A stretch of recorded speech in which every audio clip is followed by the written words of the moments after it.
యేసుక్రీస్తు నామంలో మీ అందరికీ ఉదయకాల సమయంలో శుభాభివందనాలు తెలియపరుస్తున్నాను.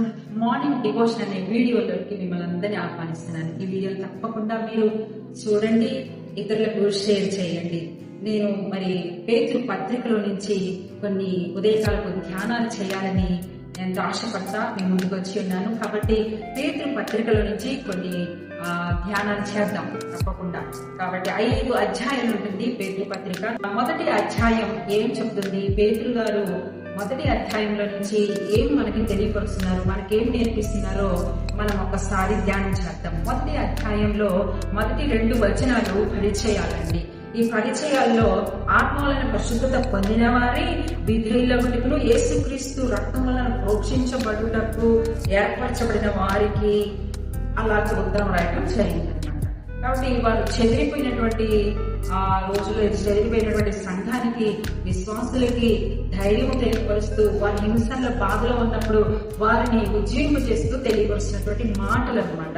అయితే 3వ వచనం నుంచి 10వ వచనం వరకు కూడా ఏం తెలియపరుస్తున్నారు పేతురు గారు, ఏం నేర్పిస్తున్నారు? ఆత్మీయ పాఠం ఏంటి అని అంటే, జీవముతో కూడిన నిరీక్షణ మనకు కలుగునట్లుగా స్వాస్థ్యము మనకు అనుగ్రహించబడింది పరలోకంలో అని తెలియపరుస్తున్నాడు. ఈ స్వాస్థ్యము కొరకై మనము ప్రయాసపడుతున్నాము. ఈ స్వాస్థ్యము కొరకై మనం పరీక్షించబడుతున్నాము. ఈ స్వాస్థ్యము కొరకై మనకి నానా విధములైన శోధనలు కలుగుతా ఉన్నాయి. ఈ శోధనల వలన, ఈ అగ్ని పరీక్ష వలన మనము శుద్ధ సువర్ణం అవుతా ఉన్నాము. కాబట్టి మనకి ముగింపులో మహిమ ఉందండి. కాబట్టి ఈ మహిమలు కలిగిన వారమై, జీవంతో కూడిన నిరీక్షణ కలిగిన వారమై ఆ స్వాస్థ్యాన్ని సంపాదించుకుందాము. ఆ స్వాస్థ్యము అక్షయమైనది, నిర్మలమైనది, వాడబారని అయిన స్వాస్థ్యము. కాబట్టి ఈ స్వాస్థ్యాన్ని మనము సంపాదించుకుందామని తెలియపరుస్తున్నారు పేతురు గారు.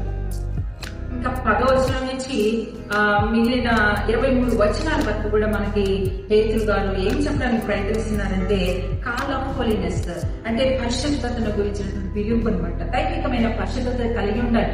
ఎందుకనంటే మనము రక్షించబడినది క్షయమైపోయే వస్తువుల చేత కాదు, మనం అక్షయమైన యేసు రక్తం వలన, గొర్రెపిల్ల రక్తము వలన విమోచించబడి ఉన్నాము.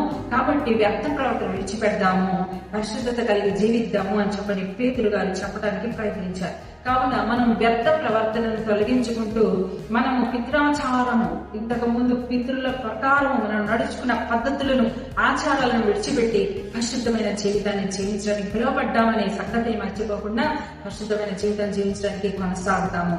ఇంకా మనము చూస్తున్నట్లయితే 21వ వచనం నుంచి 24వ వచనం వరకు కూడా మనకి ఏం తెలియపరుస్తుందంటే, దేవుని యొక్క వాక్యము నిత్యము నిలిచేటువంటిది అని మనకి తెలియపరుస్తుంది. నిత్యము నిలిచే దేవుని వాక్యంలోనే మనము కొనసాగుతాము. మన రక్షణ కొనసాగించుకుందాం, మన పరిశుద్ధతను కొనసాగించుకుందాం. ఇలాగున పేతురు గారు చెదిరిపోయినటువంటి విశ్వాసుల్ని బలపరుస్తూ తెలియపరుస్తున్నటువంటి మాటలు ఈ ఉదయకాల సమయంలో మీరు కూడా ఈ మాటల చేత బలపరచబడతారని, మనం ఎందుకు రక్షించబడినటువంటి మనకి పరలోకంలో స్వాస్థ్యం ఉందని, స్వాస్థ్యం కొరకే మనం శోధించబడుతున్నాము, మహిమను కలిగి ఉండటానికి పరీక్షించబడుతున్నాము అని, పరిశుద్ధత కలిగి జీవించాలని, వ్యర్థ ప్రార్థన విడిచిపెట్టాలని దేవుని వాక్యము నిత్యం నిలిచేది. కాబట్టి ఆ నిత్యం నిలిచే దేవుని వాక్యాన్ని వెంబడించి దేవుని వాక్యంలో నడుచుకోవాలని మనం ఇప్పుడు ఉదయకాల సమయంలో ఆత్మీయమైన పాఠాన్ని నేర్చుకుంటా ఉన్నాం. కాబట్టి